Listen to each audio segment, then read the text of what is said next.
A ver, efectivamente, durante julio el Congreso de Chile aprobó una ley que permitía el retiro del 10% de los fondos pensionales de carácter universal, es decir, cualquiera que tuviera ahorros pensionales podía retirarlo. Aquellas personas que tenían muy poco saldo podían retirar completamente el saldo, es decir, aquellas personas que tenían alrededor de, por ejemplo, $1.500 ahorrados, no retiraban el 10%, $150, sino que retiraban los 1.500. Y tenía un tope. Entonces, las cifras hoy día muestran que más de 9,5 millones de afiliados, de un total de 11 millones, es decir, casi el 90% de las personas han hecho uso del retiro del 10% pensional. Esta ley se hizo sin ningún mecanismo de compensación, por lo tanto, todas las personas que han retirado sus fondos van a tener un efecto de disminución en su pensión, ya sea los pensionados actuales o las pensiones futuras van a caer respecto del fondo. Hoy día, 2.700.000 personas han retirado el 100% de sus ahorros pensionales, es decir, la gran mayoría de los jóvenes y un porcentaje alto de mujeres con este retiro se quedaron sin fondos de ahorro para su pensión. Por lo tanto, en estricto rigor, no es el 10% lo que se retira, sino que se ha retirado alrededor del 40% de los ahorros de los trabajadores. Eso en cifras macroeconómicas es alrededor de 15.000 millones de dólares que se han retirado. Muchos críticos del sistema de pensiones en Chile habían dicho que las administradoras de fondos de pensiones habían robado la plata, que la plata no estaba. Este retiro del 10% ha comprobado que los recursos sí estaban y hoy día un 85% de la población en Chile sabe y conoce que los ahorros pensionales son de cada persona, que les pertenecen tanto para su ahorro como el de su familia en el futuro. Las razones para estar en contra son varias. Primero, una menor pensión, ¿no? Es indudable de que si usted se gasta los ahorros, pues va a tener una menor pensión, va a tener que trabajar más. O sea, esto implica aumentar la edad de pensión, aunque no se diga, ¿no? Primer punto. Segundo punto, esto va claramente en contra del artículo 48 de la Constitución, que dice y habla de la sostenibilidad del régimen de la seguridad social en Colombia, incluyendo el sistema pensional, ¿no? Así lo han manifestado los juristas y este es un punto que debe estar claro. Tercer problema que hay es que imaginémonos el evento en que se permita sacar el ahorro de los fondos de pensiones, ¿no? Entonces la pregunta es, ¿qué pasaría con los afiliados a Colpensiones, ¿no? Habría una asimetría. Los afiliados a Colpensiones también van a decir, bueno, entonces a mí también denme en plata. En el fondo de los sistemas de pensiones, cualquier sistema de pensiones del mundo obliga a las personas a cotizar para su vejez.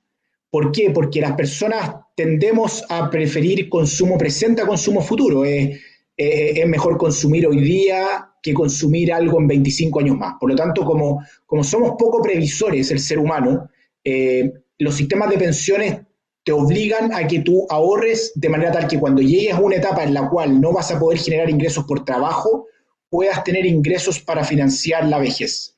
Entonces, es muy importante que los ahorros previsionales son justamente para construir pensión. Si nosotros utilizamos los ahorros pensionales para otros fines, entonces va a haber menos ahorro a la hora de poder construir el ingreso para la vejez. Estoy totalmente de acuerdo con lo que él ha dicho. El ahorro debe ser la base de cubrimiento de los riesgos de la vejez. Es que no hay alternativa.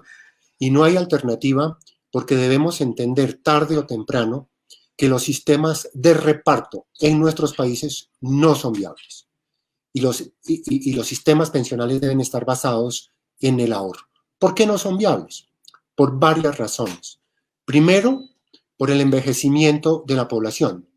Cada vez hay menos trabajadores activos formales cotizando a la seguridad social para financiar la pensión de los adultos mayores, que cada vez son más, ¿no?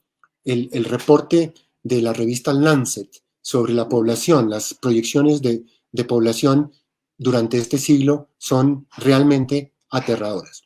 Primero es que en Chile la ley se aprobó sin ningún mecanismo de compensación, lamentablemente. O sea, acá todos los que retiraron sus fondos van a tener pensiones más bajas.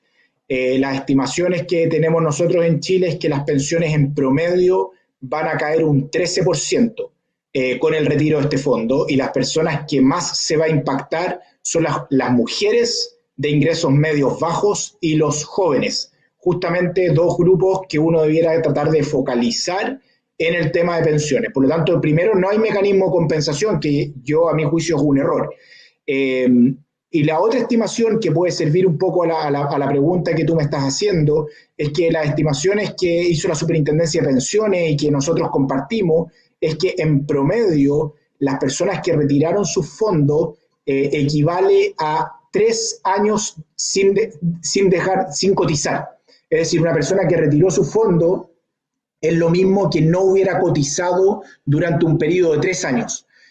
Por lo tanto, claro, es muy difícil aplicar los promedios a cada individuo, pero uno debiera pensar que si uno quisiera compensar algo así, las edades de pensión debieran alargarse entre 2 y 3 años por lo menos para el caso chileno, con el retiro del 10%, que probablemente no es lo mismo para la realidad colombiana.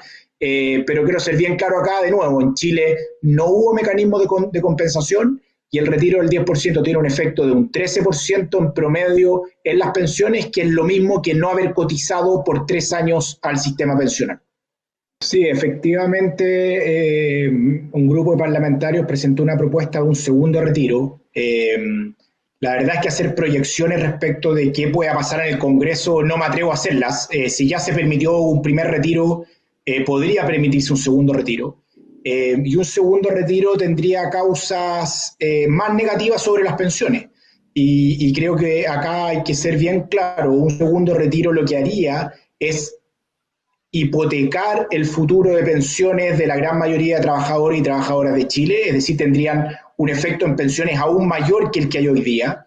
Y creo que hay un ejemplo muy claro. Hoy día 2,7 millones de personas se quedaron con saldo igual a cero en sus cuentas de ahorro. Si se permite un segundo retiro, alrededor de 4 millones de chilenos y chilenas quedarían con cero ahorro para construir su pensión. Eso por una parte tendría un efecto fiscal por efecto del pilar solidario, pero como el pilar solidario no es universal, sino que llega solamente al 60% de la población, hay un efecto directo en las pensiones de la gente que retiraría.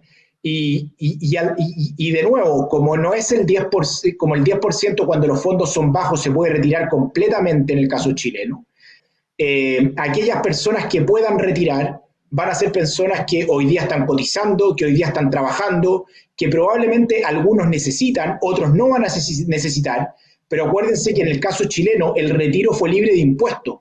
Por lo tanto, esta es una política bastante regresiva que va a hacer que va a aumentar los niveles de desigualdad en el país un segundo retiro. Por lo tanto, el efecto de un segundo retiro va a ser un efecto aún mayor en las pensiones, efecto directo sobre los jóvenes y las mujeres de ingresos medios y medios bajos, aún mayor en sus pensiones, y lo que va a hacer es que va a potencialmente incrementar los niveles de desigualdad que tiene nuestro país hoy día.